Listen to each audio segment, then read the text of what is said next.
everybody. Here's another episode of the RPC podcast. Today, we're going to be talking about the black pill. The black pill is probably a fairly significant topic because I know a lot of guys who really struggle with the anger phase, with really going MGTOW, thinking everything's hopeless, forget this, forget that, life sucks, women all are horrible. So tell me, guys, what is your response when you first see a black pill guy come around and start making these claims? How do you handle that? Do you agree with him, disagree? Do you try to find common ground and just tell him, screw off, we don't want your negativity here? How do you handle that?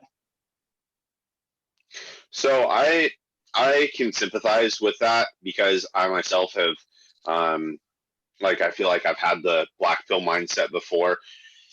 And so I guess sympathizing, and then also realizing, like, if I had the realization that the red pill in general, whether it's RPC or MRP or Ask TRP or whatever, attracts a certain kind of crowd. It attracts people that aren't, most people that aren't necessarily successful in their dating life. So you're looking at a popular area where there's a lot of problems, and it's easy to kind of zoom in on that and think like, oh, everything in outside of that also has these problems. So I think balancing that out with other healthy views of relationships, which is kind of hard to find. Most people, I saw this in the Christian marriage advice or Christian marriage today, that somebody posted and said, hey, like, why does everybody on here have crappy marriages? And then somebody responded, well, people with the good marriages just don't really like share. They're just kind of like sitting off in the corner, like, hey, I'm having this rockin' marriage, but there's no real reason for me to like share with people my rockin' marriage, or at least to them. So, which leads everybody also wondering, relate it to how many people actually do have good marriages? Yeah, exactly. Yeah, and I mean, a select few if you're only looking at the subreddits. And so let me cut you off for a second, Levi, because I did want to introduce.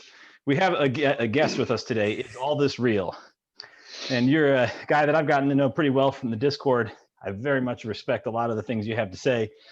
And I know that you tend to brush shoulders with the black pill crowd quite a bit, just with your locality and some of the guys you hang out with.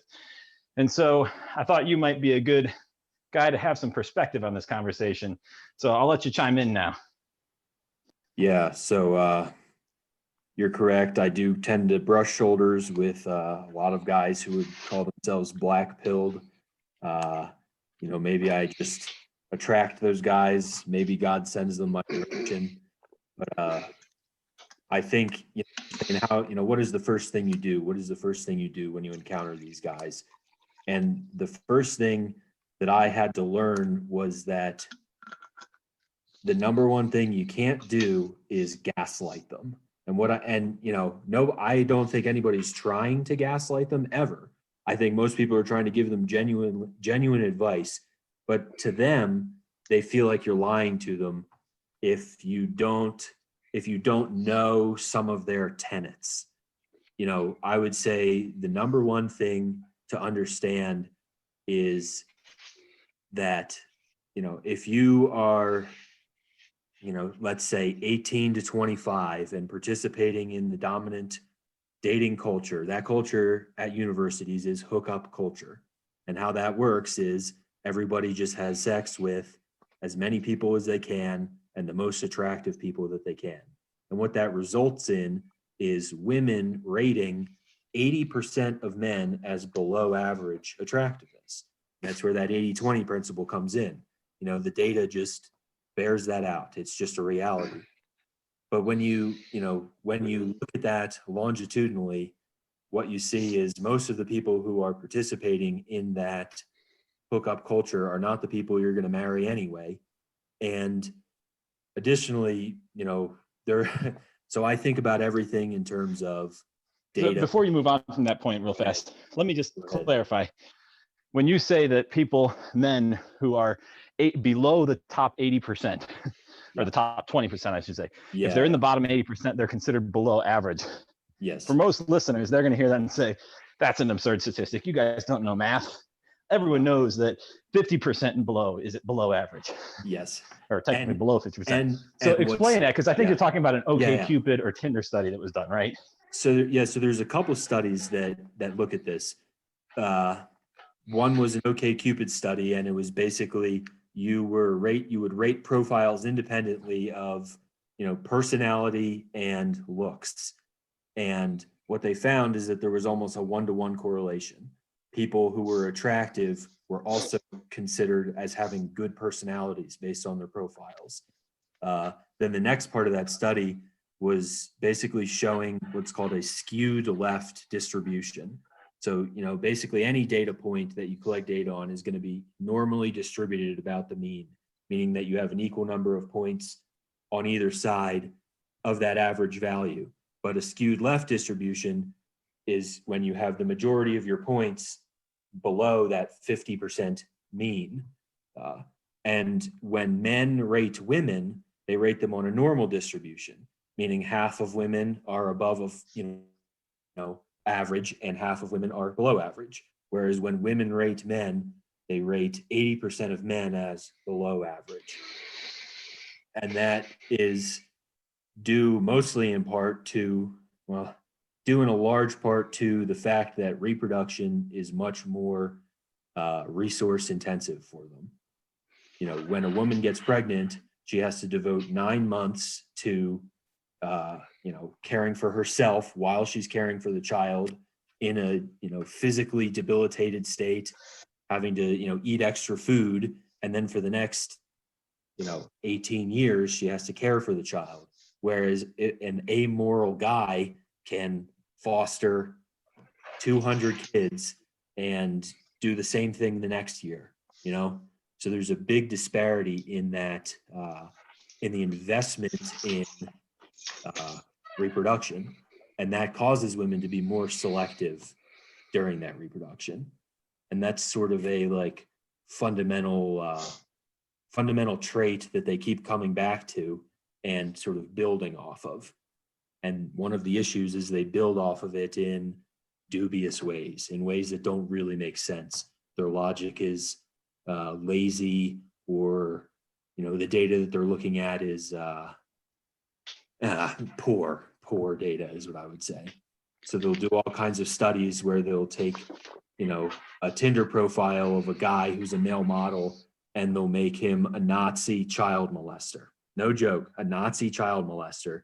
And he'll still have women asking for his number, giving them their home address because he's very attractive. And the selection mechanism in a lot of these online dating and hookup culture scenarios is, are you physically attractive? And that's it. That's the only parameter that they're looking at.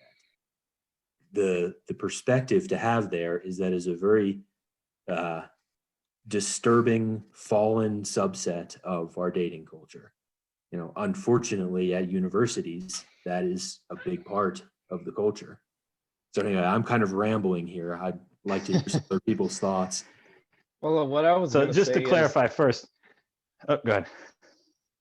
If there was no online dating, how much would that affect the black pill mentality? Would there still be a prevalent black pill mentality? Because it seems like a lot of it, since the online dating thing is so skewed towards attractiveness, extremely so, and it is in the real world too to some degree, but not like it is on dating apps, especially like Tinder and other hookup apps.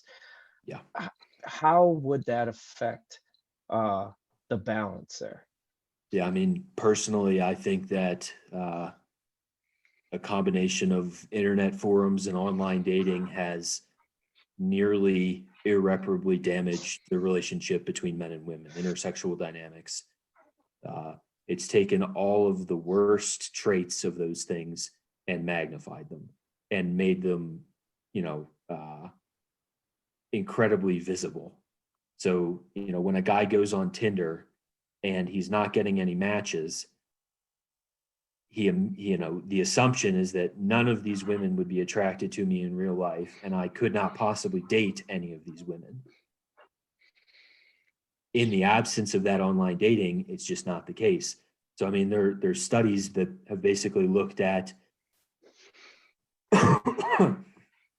the number of people who have had sex within the last year with one or multiple partners, and what they see is that the number is dropping for men, but the same amount of sex is taking place. So, around 2013, when these dating apps started coming out, the distribution of partnering just distilled into that top percentage. And that was mostly due to... Let's be clear for a second. When you're talking about all these studies and statistics, you're not coming from a place of just being some hobo who reads internet forums, right? As I understand it, you actually have a PhD, correct? Like, you're a highly educated man. Yeah, so I'm a research scientist by trade. I'm a chemist. I'm not a sociologist, but during my PhD, I dated a couple people who were in that realm, and it fascinated me. That was sort of my introduction to the black pill, was the literature on reproduction, human behavior, or hormones, mate selection. And there's people who are studying it fairly cleverly. They're not ideologically approaching the problem. They're thinking about it carefully. And a lot of these trends, things like, there's so many different studies, and some of them I'll read carefully and try to pick apart, and many times the science is good. So I think it's important to not disregard some of these truths. I think the flaws are in perspectives. Right. So one of my favorite conversations I've had with you specifically was when we were private messaging, talking about the viability of the scientific process. And you were able to show a clear and remarkable respect for the scientific process, while also having a distinct criticism for its approach and the way that many people have so much flaw and bias as to how we get to where we are today. Like the traditional models of research on relationships, which is all question and answer, and assuming people, what they say is going to be accurate to what they really experience. When in reality, we all know what people say is not necessarily going to line up to how they actually behave. Yeah. And that's exactly right. I mean, when you see things like self-reported data, you just got to take it with a grain of salt, because even when there's anonymity in the study, people will give answers that they think are socially acceptable. And this occurs across the board. It's a big problem with the social sciences in general. So, I mean, there's a real issue with being able to reproduce studies in those spaces. And really the litmus test of the quality of science, one is predictive power, and the other is being able to reproduce that study. So how would you compare the scientific processes? Sorry, I don't mean to keep cutting you off. No, it's all right.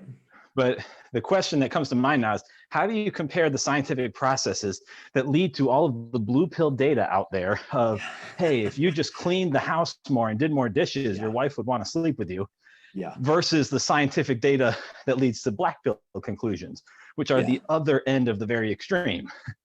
So, do they both have flaws in their processes, and we really need to find a purer method, or do you find one to be more valid than the other? So one of the problems is the social sciences are more difficult to do well than the hard sciences, but attract people who are not interested in thinking as carefully as they need to. A lot of studies that get published in that space, if an analogous study tried to be published in physics or in chemistry, it would never make it through the peer review process. There'd simply be flaws.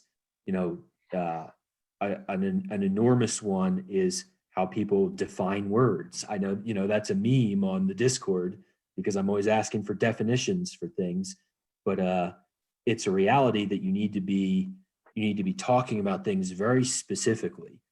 So when you see blue pill data that's like, marriages are happier when the husband does 50% of the housework. Then you look at their metric for happier, and it'll be self-reported after 2 months from the wife, something like that. Or their metric of happiness is just absurd. Happy wife, happy life. Yeah, happy wife. All right. happy I remember life. hearing there was I can't remember who the guy was. It might have been John Piper even, but I remember there was a book floating around back in the 1990s that had this quote that became really popular saying, "The measure of a man's spiritual maturity is the happiness of his wife."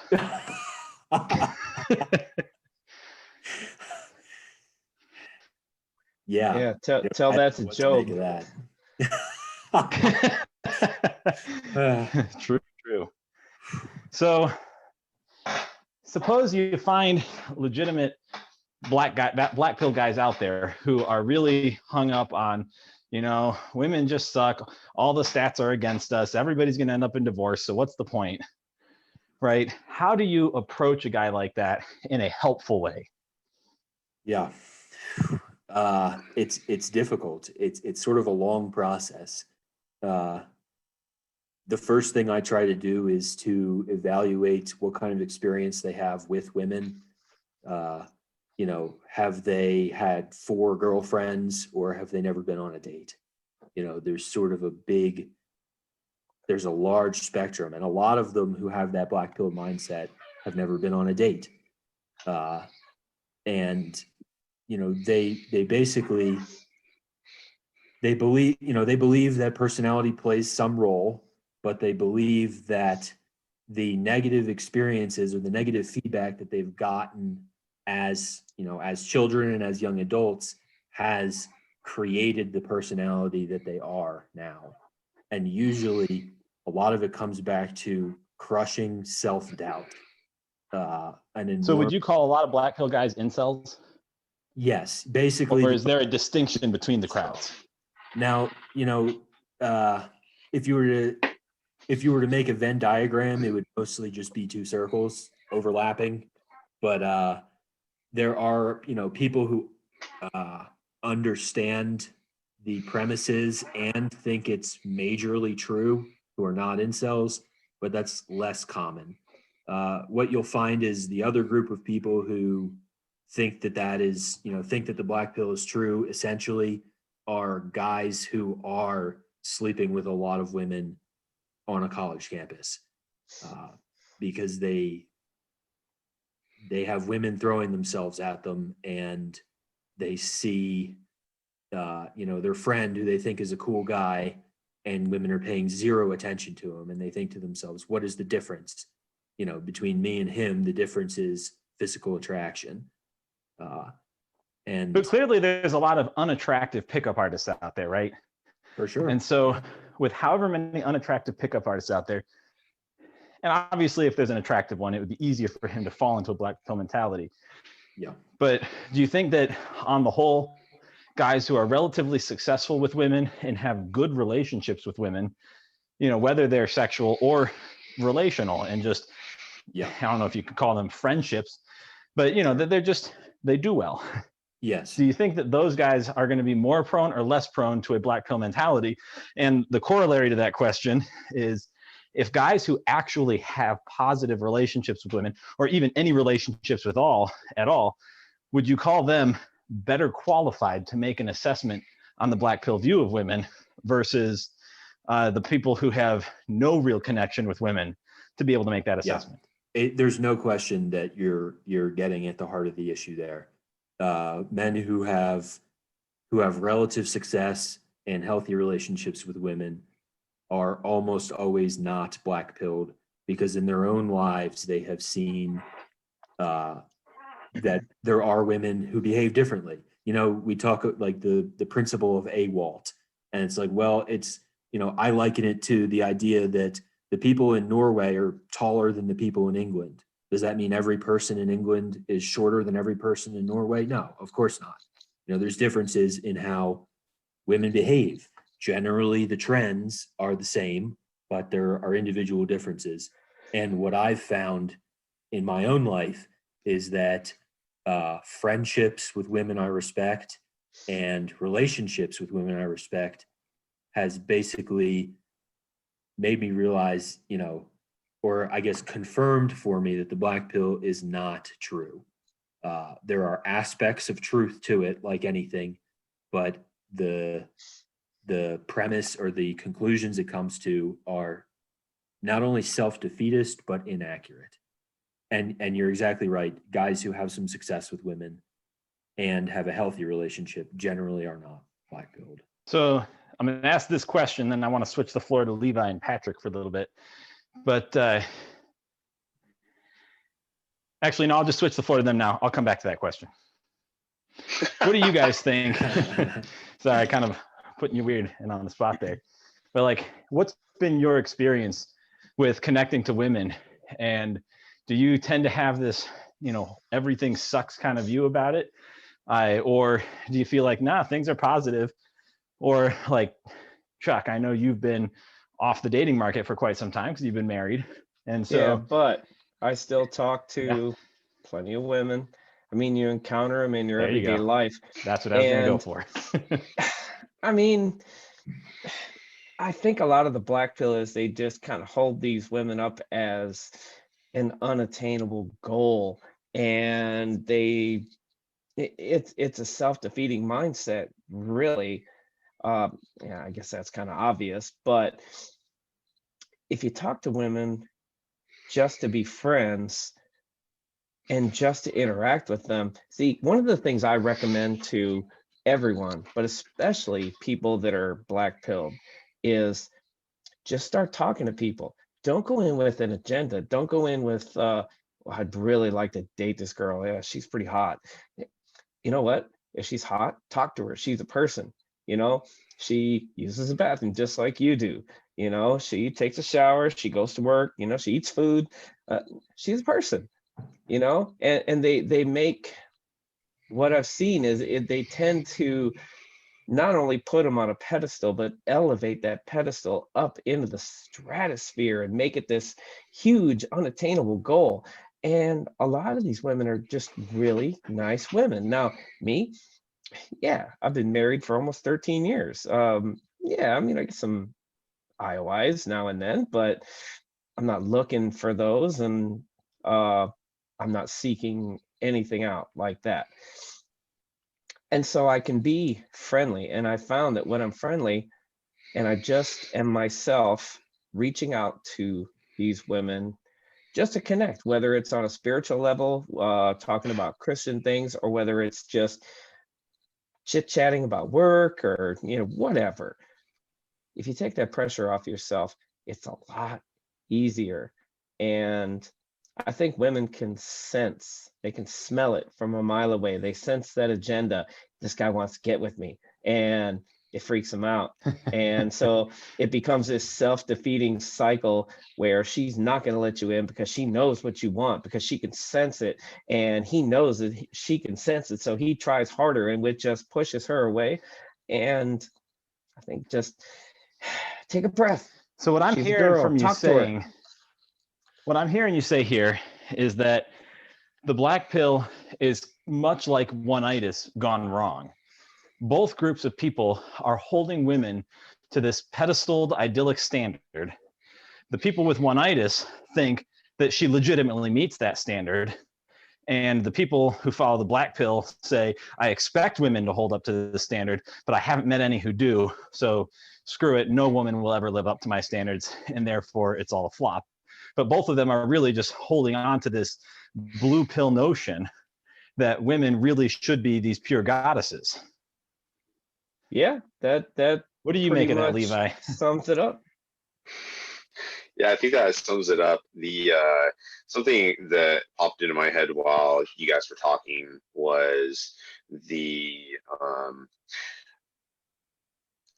I guess I don't know if this is specific to the black pill community, or there's this kind of idealistic desire for a woman that's a virgin.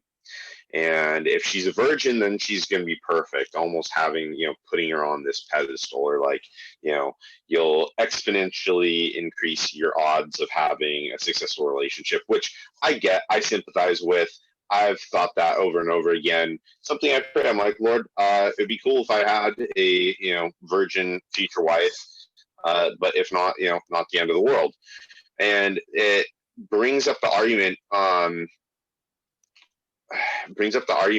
does virginity really matter if she's falling into your frame, if she's submitting to your frame? And so maybe one of you guys can come up with a more like palatable way to say this, because I'm really good at coming up with unpalatable phrases. But are good women made or born? Well, I would put it this way. If you go to Walmart and you're going to buy a pack of t-shirts, right? You go into the aisle, you find the ones you want. Hanging on the front of the rack is a pack of t-shirts that has tape over it. All right. So, somebody bought those, took them home, tried one on, it's the wrong size. Now, there's probably nothing wrong with those t-shirts. They folded them back up, they put them in the pack. And do we get a discount? This is, I realize this is going to piss some people off, okay? But I'm going to say it because it's the truth. And the fact is, those get returned to the store, they get taped up, and they get put on the rack, and there's probably no discount. If you go and you're looking for that size shirt and that style, are you going to take the taped up pack, or are you going to pull that one off, take the brand new pack behind it, if it's there, and put the taped up pack there for somebody else? If it's the only one and you need those shirts, or you really want those shirts, you're probably going to buy it. But if there's another brand new unopened package there, aren't you going to take that and leave the taped up one for somebody else? Of course you are. And we're all like that. And with relationships and virginity, it's the same way. It doesn't necessarily mean there's anything wrong with the taped up package, other than the fact I'm so that badly it looking has forward to been the comments on this post. Like I said, it's going to piss some people off, but it's the truth. Now, the fact let's is, dive into some stats on that. Have I bought the package? Yeah. And worn the shirts? Yeah. So, really, it's what you make of it. They're still perfectly fine shirts in a lot of cases. Yeah, I mean, right. So let me ask this real fast. All right, I was doing some research on this earlier today in relation to another conversation entirely on the Discord. One of the things that I found is this research study. Yeah, of course. So there's this research study that was posted in an article in 2016 that tracks the number of sexual partners that women have had prior to their first marriage. And in the 1970s, I'm pretty sure, if I go off memory, that the numbers were that about 12% of women, or maybe it was 10, somewhere in that ballpark, had 0 sexual partners prior to their first marriage. And that 43% only had 1 sexual partner prior to that first marriage. And that one person may have been the person they married. So it could have been somebody else, or it could be that they slept with somebody and then married them. So that's the 1970s. So altogether, 1 or less end count. And granted, this might be self-reporting, so who knows how honest these people have been. But allegedly in the 1970s, you would have had upwards of 50%, maybe close to 55%, who would have had 1 or less sexual partners. And so if you look, and it tracks it every decade up through the 2010s. By the time we get to the 2010s, we have 5% of women who report being virgins as of the time of their first marriage. 5%, that's 1 in 20. And then for people who had 1 or less sexual partners, 1 sexual partner prior to their first marriage, would have been 22%, which was the highest number. The second highest number was women who had 10 or more sexual partners, which was the highest tier that was studied, and that was 18%. Whereas in the 1970s, not divorce rate, 18% of women in the 2010s have had 10 or more sexual partners prior to their first marriage. In the 1970s, that number was 2%. So my question is, when we hear statistics like that,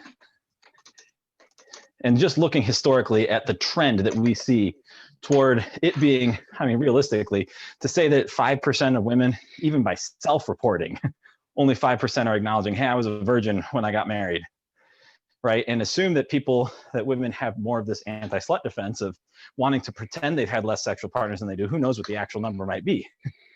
But when we see statistics like that, doesn't that give some kind of viability to the black pill view?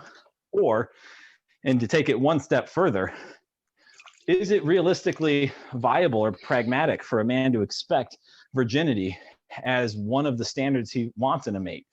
And if we have, say, a butt ton of Christian guys out there who are saying, I want a virgin as my wife, and yet at the same time, we know that, you know, what we were talking, I think, is All This Real was saying before about how you have these top 20% of women, top 20% of men who are sleeping with 80% out there, right? And so if the same guys are sleeping with all these different women, taking their virginity, that means that you might have a huge chunk of these, whether you want to call them incels or not, of these virgin men who expect their women to be virgins as well. And yet this dismally small number of women, is that even a viable expectation to have anymore? So I don't think it's a, go ahead, Tom. So what I think your first part was saying, what does this mean? There's only 2% of people who at marriage have had no sexual partners, or one, and it was the person they married. Wait, clarification, Tom. People as in men and women, or women? Because I believe the study women specifically. Okay, women specifically. The study was specifically women who were virgins, and it was 5% in the 2010s, leading up to the 2016 article. Yeah, I've read that study. And I think what it is it is a canary in the coal mine. It's a barometer. It's a measure of the state of our culture and the state of dating right now. Like I said, it's the dominant culture at universities, and that is sleep around as much as you can. So realistically, if you're over 25 and the people that you interact with have college degrees, the chances of you finding a virgin to marry are approximately 2% or less, based on that data. So I think Chuck and I have agreed on this before. What I'm looking for in a partner is someone who is regenerate and wants to submit to Christ and submit to the word. I could have any standards that you're allowed to have, any standards you want. Your standard could be that you want to marry someone who is 7'2", but the practical reality is it's likely that you're not going to marry someone who is 7'2". So you should prepare for that eventuality. You should vet people with the understanding that it's very likely.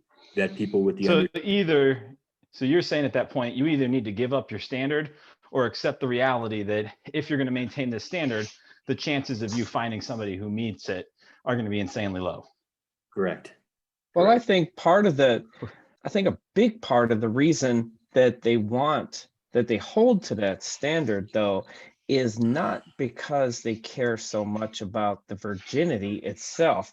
It's that they're scared that women who have had sex before will not be able to pair bond successfully with them. They are scared of the woman cheating on them, leaving them, taking them for everything they have.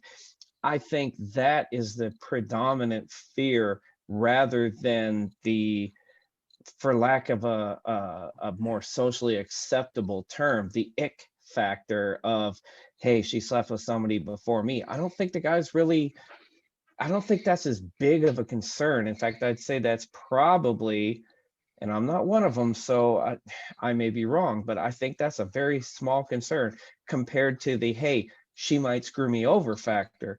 And so there's strategies that can help mitigate and deal with and minimize those things. but those take work, and those take work on yourself.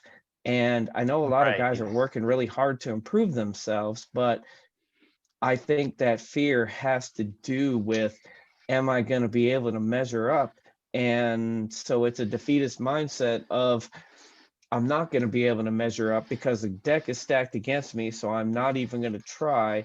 When if they did try, they would find it's really not that hard to overcome that obstacle, and they could find somebody worthwhile. Because what's happening with the black pill is they're leaving God out of the equation, really. The black pill completely eliminates the power of God to regenerate the person and make them a good, viable candidate despite their past. And So that's the question that I have now is, when we see Christian men who are struggling with the black pill, and I can totally understand it from the secular crowd, because there rightfully is no hope if they don't have Christ. If there is no such thing as regeneration of the spirit, then yeah, there is no hope. And you're just going to be stuck with, well, whatever this person's statistical predispositions are, that's the reality I have to face.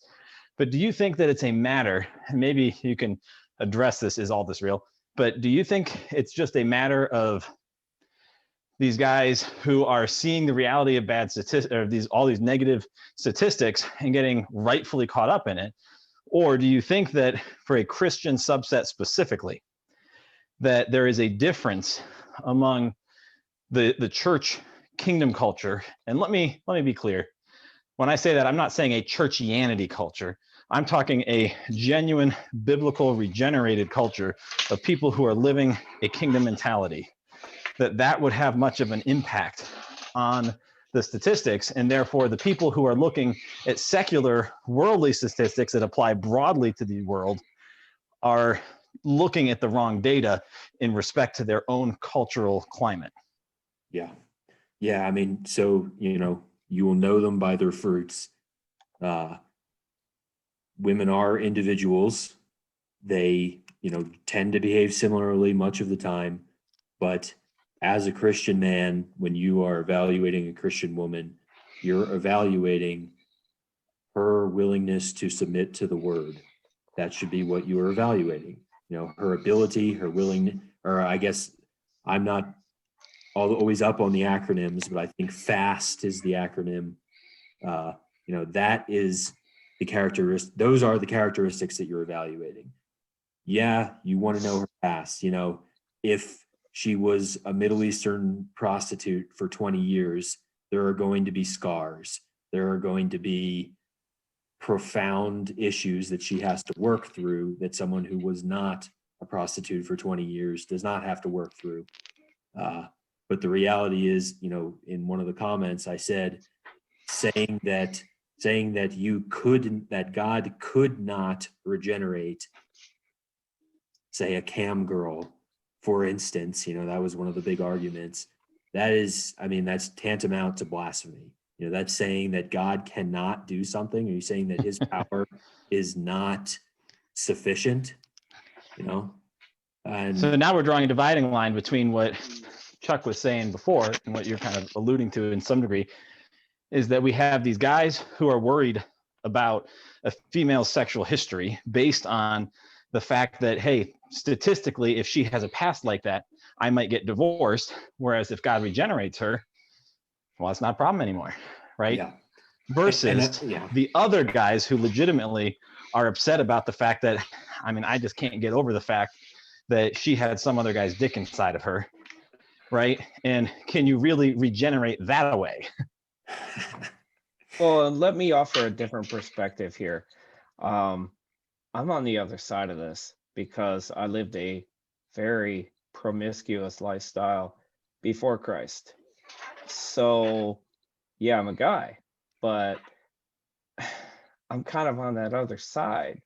And I've seen the power of God to regenerate me. Now, there'll be some people that hear this and, well, yeah, you're a guy, it's different for women. Okay, I'm not a woman, so, I'm giving my perspective as a man. But I'm telling you, if God could change me and the things I used to want and the things I used to do and the desires I used to have, man, why can't he do it for them? You know? And so I kind of sympathize with the women on this because I've had that past. God gave me another chance. He's changed me. He can change them too. It's about faith. Yeah. I mean, the mercy, the mercy and grace that have been extended to me, I'm going to extend to other people. And, the focus on sexual sin is understandable in the context of a lot of the statistics, but it's also, it's one sin.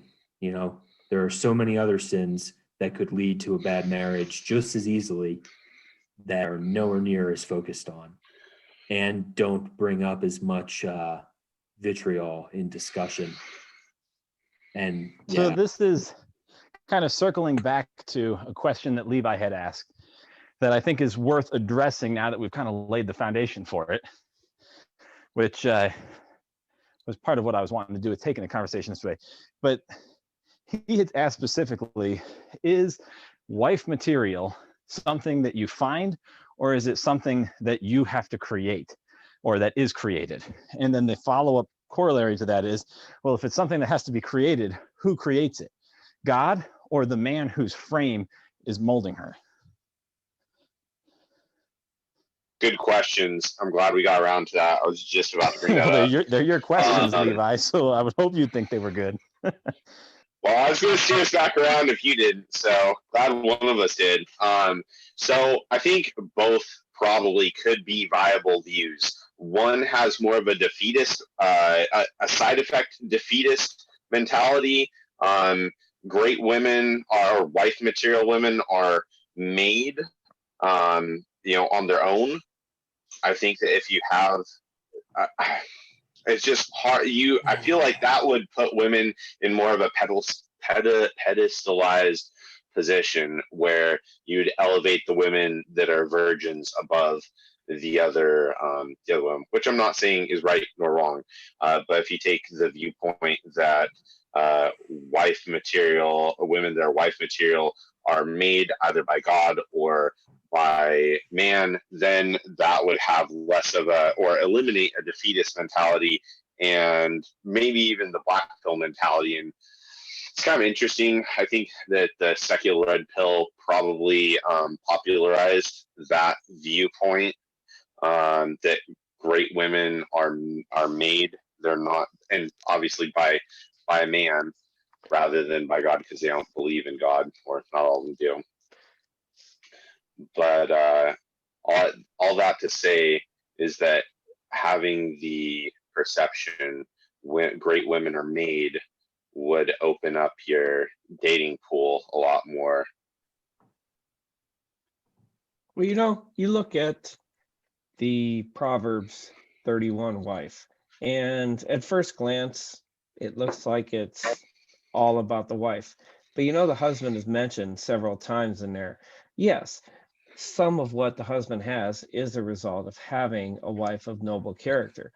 On the other hand, the husband of noble character has a wife of noble character, and so it's a virtuous cycle.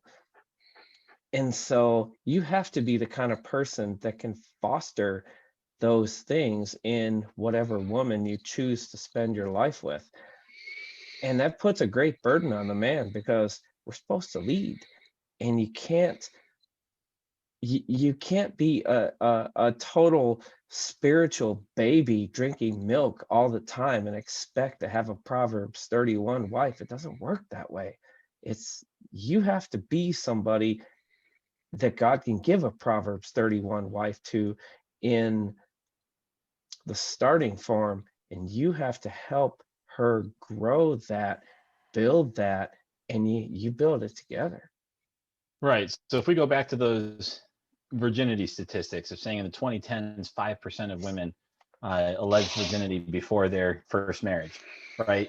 Would you then say that, okay, not that you have to be, because obviously there's going to be some crisscross with standards, but if you expect to have one of those 5% of women who are virgins, that you better be one of the top 5% of the guys out there to make sure that you are the prize enough to be able to warrant that in the first place? You better be in the top 1%, because otherwise you're That's competing. more accurate. You're competing against the other 4%, really. So yeah, you better be in the 1% if you're gonna expect that sort of thing, really. Fair. John, what's your take on it? My take on what specifically? Is wife material women made or born? Oh, it's definitely made. There's no question about that. We are all born sinners, born failures. I would say that God creates regeneration. He softens hearts. He takes away a heart of stone and gives us a heart of flesh. And then, especially when it comes to the marriage dynamic, that once you have that softened heart of flesh, God gives a woman to a husband and says, she's here to help you. You know, just as I molded and shaped you, I want you to mold and shape her to be the idyllic helper. And that's why Ephesians 5 gives the man the responsibility of sanctifying his wife, right? So that he can present her as a pure and clean, spotless bride, that she can be, you know, without blemish, all of that. And so I think God specifically gives the man the responsibility of molding and shaping his wife for the purpose of being a helpful asset to his fulfillment of the mission God gave him. But it takes God regenerating her first. Very well put. Well, It's a lot easier when they have a good, solid, strong Christian father. But you know, sometimes you like a challenge too.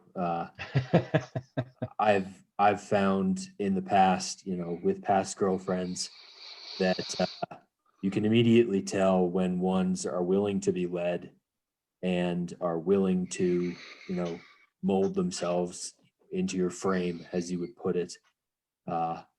And oftentimes what I find is that their relationship to their father and their relationship to men in general is a strong indicator of those characteristics. And, you know, it would be a lot easier to find a woman who is already completely regenerate and, you know, following Christ in every facet of her life. But the fact is, she probably wouldn't be interested in me because I'm not, you know, and that's just the reality of it. So let's go back to, I would say, the final key question that I would want to say is, suppose we have a black pill guy who's sitting on this podcast with us, and he says, I hear what you guys are saying, but the reality is that even if she's regenerated, you know, Paul says in Romans 7, and I'm going to be a, you know, somewhat informed black pill guy here. In Romans 7, Paul says that, so then I myself in my mind am a slave to God's law, but in my flesh am a slave to sin. Right. So even as a saved person, even being regenerated as he was, he still says, I do the things I don't want to do, even though I know it's wrong. And so how do you take a guy who has a black pill mentality and says, I understand what you're saying. I know God can regenerate her. I know that she can repent, but that doesn't mean her flesh won't still be tempted and she won't repeat the mistakes of her past. And so because of that, all women are going to cheat. All women are liars. And I just can't trust any one of them. She's going to fill the container you provide. And so you need to worry about your own container. That's why the black pill guys, I tell them, look, what's your mission? What are you doing? How are you growing? Are you reading your Bible? What have you learned? How are you improving your life? You know, get their mind off of that single-minded pursuit of the perfect virgin woman and get them actually doing something besides fretting that there's nothing but disaster out there. Do something for the kingdom instead of sitting there worrying that there's not going to be anything left for you. Yeah. How many black pill guys do you think have actually conquered porn to a point where they have not regressed? I would say none. I'm serious. I don't think that exists. It's almost like it's a necessity of being black pilled that you're also a slave to the flesh. Interesting. Yeah, I'd say so. You know what I say to go ahead. Are they even trying? There's the question, because it's one thing to struggle with something like porn. I've certainly had my struggles in the past, although that's not really a struggle for me at this point. But are they even trying? Or are they just, oh, I'm a slave to it, I just every day it's, I've tried, but I just can't beat it. What Yeah, if that's the case? Yeah, there Go are two ahead. sets of guys there. There are guys who are truly trying, and they're so going just stepping back a little bit. What do you say to those guys when they say, oh, maybe she could still be a slave to the flesh even if she's regenerate? What you say to them? Well, so you're going to give up? Is that it? Are you just going to stop? Are you going to not try? You have one moment in time, you have one brief spurt of vapor in the wind in which to live your life, and you're told that if you burn with passion that you should marry. So are you going to improve yourself? Are you going to get the best chance you possibly can at a wife who loves you for you? One of the things that they constantly harp on is, does she love me for me, or does she love me for the things I can provide? And oftentimes what they want is mommy who is going to cook them dinner and burp them and love them unconditionally, even if they poop their pants, and that's not the reality of a husband-wife relationship. She's not your mom, and she's not your kid. She's not your dog. No. Amen to that. And I will say that probably deserves an entire podcast to itself, that entire concept, because there's a lot that can be said about that and that we need to fix guys' thinking on. But I will note, Chuck, I was a little shocked you didn't say your magical phrase that I always love whenever you whip it out. Which is when a guy says when a guy says something stupid. Right, I get it. When a guy is saying something stupid and it's dumb and it will never produce good fruit, it will never work out for him, right? You always ask the question, so how's that working out for you? And so when it comes to a black pill mentality guy, they have all these dreams and aspirations of, oh, I wish I could find the perfect virgin wife who would, do all these things for me and be the wonderful helper that God created her to be. I can't find one, so I'm just going to give up and devolve into porn and devolve into all this complaining, right? Just ask the question, how's that working out for you? Are you really getting what you want to out of life when you have that attitude? And if not, maybe change your attitude. I would say enjoy your masturbation. That's all I got to say. I'll add one last thing that links back to what I was saying. Just be careful with what you're consuming, not food, but what you're putting in your mind. So if you're constantly on RPC, which I'm guilty of, but if you're constantly on RPC or TRP and reading all these negative, or Christian marriage, that's another subreddit where you see a lot of like horrible marriages. It's going to it's going to change your perception of reality in a negative way. So if you want to be this positive person that has a positive outlook on life, go freaking seek out those things that are going to help change your perception positively. And obviously, one low-hanging fruit is reading the Bible and memorizing scripture. That's one thing that I do. I notice that helps. Something else I've been doing is just writing down things I'm grateful for every day, just as like exercise. Because I want to be a positive like encouragement to other people, and I can't be. I know myself. I know one of my weaknesses is if I'm consuming too much negative material. You see it all over social media. I'm gonna be negative. I'm gonna be giving off a negative vibe to the world, and I don't want to be that for myself. So Levi, are you telling me here then, if somebody wants to have a positive view of marriage, that they should be hanging around people who have positive marriages and learning from them and learning to be like them? And what do we call that when you see somebody else in your own life and you follow them to be like them? What is that called? Discipleship. So you're saying the answer to the black pill is to go be discipled by people who have a better outlook in life than you do? Yeah. That one was for you, Prax. Amen. Amen. Yeah. Patchology.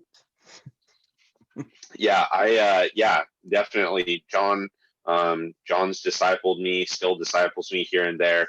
But we had a really great conversation like 3 years ago, or I don't know how long we've been in contact, but I was just like, dude, you're cool. Can you disciple me? That was literally, well, I didn't literally say it. It was pretty close to that. And John was like, I have room for one more. And I was like, yes. So guys, just go seek it out. If you find somebody that you want to be like, ask them like, hey, I want to be more like you. Like, can you disciple me? You could just be as blatant as that, or you could be like, dude, let's hang out. You seem like the type of person that I want to be more like. And yeah, You know, start that adding brings more up positive influences. that brings up a great point too. I would say a lot of the black pill happens in isolation.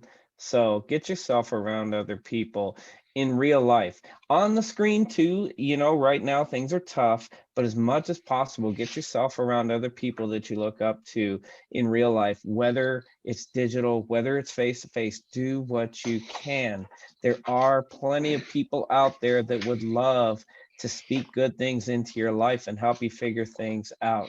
So don't Right. be And that like, is all this isolated real was black pill saying, person. Yeah. like, is all this real was saying earlier too, if you have no relationships or connections with women at all, it's pretty easy to be able to say all women suck. But then as you actually start to get to know people, you realize, oh my goodness, yes, some women suck, others don't. And you might find that you actually, especially if you have the charm and charisma or the personality or character to be able to maintain healthy conversations, you're just going to have fun. And yeah, it may be that the people that you're talking to, maybe they're virgins, maybe they're not, maybe they have, you know, bizarre sexual past, or maybe they have, you know, a upright, holy lifestyle. Who knows? Who cares? But at the end of the day, if you can learn to have fun hanging out with people and being social, then your outlook generally is going to be more positive. And not only that, but you're going to come 10 times farther, 10 times faster in accomplishing all of the goals that you are writing off with a black pill mentality. Yeah, one thing I wanted to add, and I was just thinking about this as you said that. One of the things that I find most frequently among people who are, you know, black pilled and who consider themselves, you know, incels, they identify that way, is that they have serious self-loathing and they believe that they are unworthy of the kind of love that they would want to receive. You know, a lot of them don't believe that women are incapable of it. They believe that a woman is incapable of loving them personally in that way. And one of the best successes I've had is getting those guys into the gym and they get those newbie gains and they put on 15 pounds and they feel like $1 million. You know, they 15 pounds of muscle, let's be clear. That's right. Yeah. 15 pounds of muscle, and they feel like they can take on the world, and it changes their whole outlook. They think and feel better about themselves, and consequently people treat them better, and consequently they feel better about themselves, and it's a positive feedback loop. And you know, that is one of the best things I've found. That's the best outreach I've found, is generally scrawny engineers who work in, you know, my department or I come into contact with, who genuinely want to change but have a terrible outlook. Is that little bit of that base level of confidence can just clear up their whole mentality. Yeah, you're not going to find too many black pill chads. That's for sure. Yeah. Well, you will find them in. So they're not incels, but they will basically think women are dumpsters, and There's some, but they're few and far Yeah. between compared to yes, the person you just described, which tends to be a Correct. whole lot more plentiful and doesn't really have a chance without guys like you to help them up and show them the ropes and show them a better way. And so that's what discipleship's all about, especially get them into the gym, get some physical stuff going so they can be attractive. And And even when you do find those black pill guys who treat women like dumpsters and they're the total Chad who's, you know, banging women left and right, remember, and I have a post on this, I had something to do, I think it was titled something effective, an EC on TRP.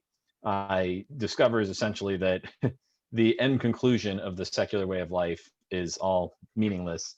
And he comes to this conclusion that there's got to be something more out there. Right. I mean, so yeah, at some point, the wages of sin is death, you know, and that's the Right. bottom line. Yeah, the Heathcliff story. Yeah, that was a good post. Yeah. So it'll all bring us back to Christ in the end, if you can fulfill all of those dreams. And so I have a post in the 400 series about what I call the circles illustration, which I pulled from Dr. Larry Crabb's Understanding People book. Fantastic book. But in that circles illustration, he basically goes through this idea of what it means to be legitimately full versus illegitimately full, or legitimately empty and illegitimately empty. And one of those things that we find is when people realize that they are illegitimately full because they're finding their fullness in life from sources other than Christ, that it is ultimately short-lived and leads them into a never-ending cycle of full, empty, full, empty, full, empty, and they can never find that permanent satisfaction that only Jesus can give. With that, I'm going to cut us off, and hopefully we can all walk free knowing that, God created men and said it is very good. He also created women and said they are very good, and I'm okay with living with that conclusion. Amen, Even though brother. we're fallen people. Amen. Yep. Catch y'all later.